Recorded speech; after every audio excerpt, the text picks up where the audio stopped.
Antoine Piot, notre gériatre. Alors aujourd'hui, vous nous parlez des troubles du comportement chez les personnes qui vivent avec une maladie de la mémoire.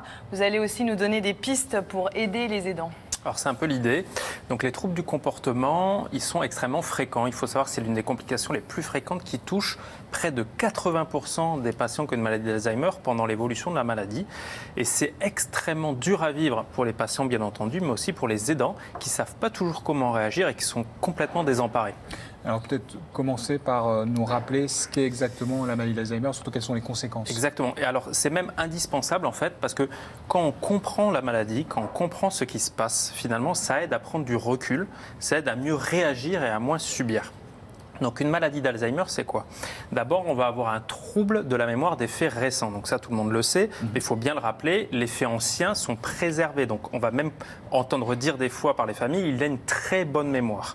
Deuxièmement, des troubles des savoir-faire, ce qu'on appelle les praxies. On va désapprendre ce qu'on avait appris, comme faire la cuisine, s'habiller. Troisièmement, des troubles du langage. Donc au début de la maladie, c'est plutôt des difficultés à trouver ses mots. Après, c'est aussi des problèmes de compréhension. La perte d'autonomie qui résulte en partie de tout ça, notamment des troubles des savoir-faire. Et surtout, le patient, il est anosognosique, c'est-à-dire qu'il ne sait pas qu'il est malade. Donc pour lui, tout va bien, il a besoin de rien. Et ça, c'est très dur à vivre pour les familles. Et ces troubles-là que vous venez de lister, ils ont un impact direct sur le comportement ?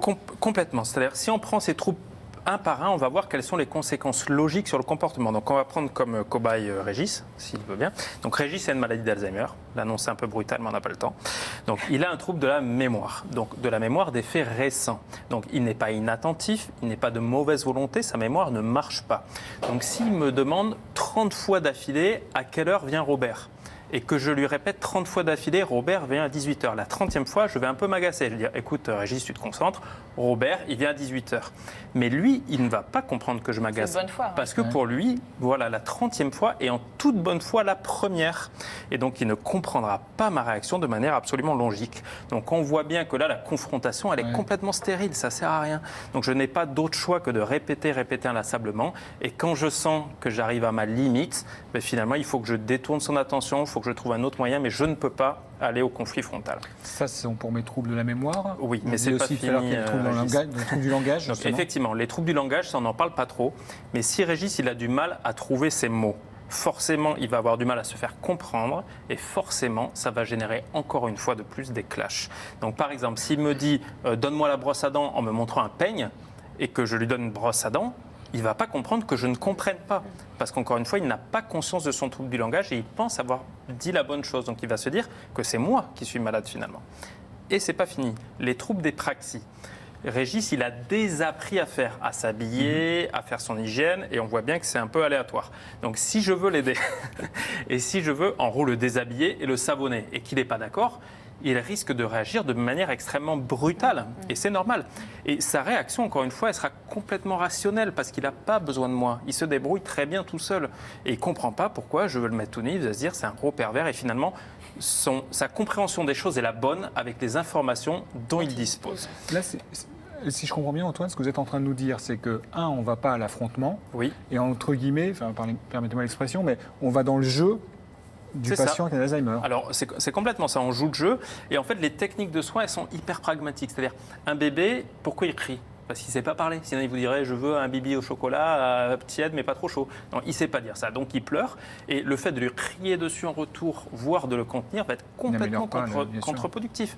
Donc, qu'est-ce qui nous reste ? Il reste le bon sens, la déduction et un outil qui est extrêmement puissant, qui est la communication non verbale, notamment l'attitude, le savoir-être, le savoir-faire, la musicalité de la voix, la prosodie. Vous savez, un bébé, il s'en moque du sens des paroles que vous dites. Il regarde juste la manière dont vous le dites. Et ce vecteur de communication qui est très puissant, il marche très bien chez l'adulte et il marche encore mieux chez les patients qui ont un trouble de langage et de la communication. Et si on devait résumer tout ça en quelques points clés, premièrement, comprendre ce qui se passe, c'est capital pour ne pas se braquer, pour prendre du recul, pour ne pas subir. Deuxièmement, gérer sa communication non verbale et toujours savoir que l'attitude prévaut sur le langage, sur les mots utilisés. Ça, c'est super important. Troisièmement, fuir le conflit frontal, bien évidemment, quand il y a des incompréhensions liées au langage. Quatrièmement, faire preuve d'imagination pour détourner l'attention. Encore une fois, comme on pourrait le faire avec des enfants, quoi. Regarde le papillon, ou va creuser un trou dans le jardin. Ne pas être trop pressé au risque de perdre du temps. Et ne pas subir un cadre rigide, c'est-à-dire savoir reporter les soins quand on voit que ça passe pas, quoi. Ça passe pas, on le fera à un autre moment. Pas pour maintenant. Voilà. Exactement. Et le dernier point qui est probablement le plus important, c'est savoir passer la main, communiquer, se faire entourer, parce que quand on est isolé, quand on n'a pas les clés, et que finalement, quand on arrive à bout, la seule solution, c'est d'exploser, c'est là que ça se passerait mal. Vous ne nous avez pas du tout parlé de calmants, par exemple, de médicaments. Parce que je fais ce que je veux. non, j'ai pas parlé j'ai pas parlé de calmants pour une très bonne raison, parce qu'on a bien vu que les troubles étaient logiques. Donc si Régis, il veut pas que je le foute à poil, c'est pas un anxiolytique, un médicament contre l'anxiété, c'est pas un antipsychotique, un médicament contre les délires ou les hallucinations, parce qu'il ne délire pas. Oui, c'est ça. Sa réaction est rationnelle, qui va régler le problème. Il faudrait une anesthésie générale. Donc c'est pour ça que les médicaments, en fait, ils sont utilisés dans de très rares cas, sur des courtes périodes, mais c'est absolument pas la première réaction à avoir, parce que tout simplement, ça ne fonctionne pas. Merci beaucoup. Vous voyez comment il faut me parler maintenant. Faut pas s'affronter. Merci beaucoup Antoine. Et restez attentifs parce que le sujet qu'on va regarder va vous intéresser. Il s'agit de mémoire et de grand âge. Pour retarder l'apparition des troubles cognitifs, stimuler sa mémoire et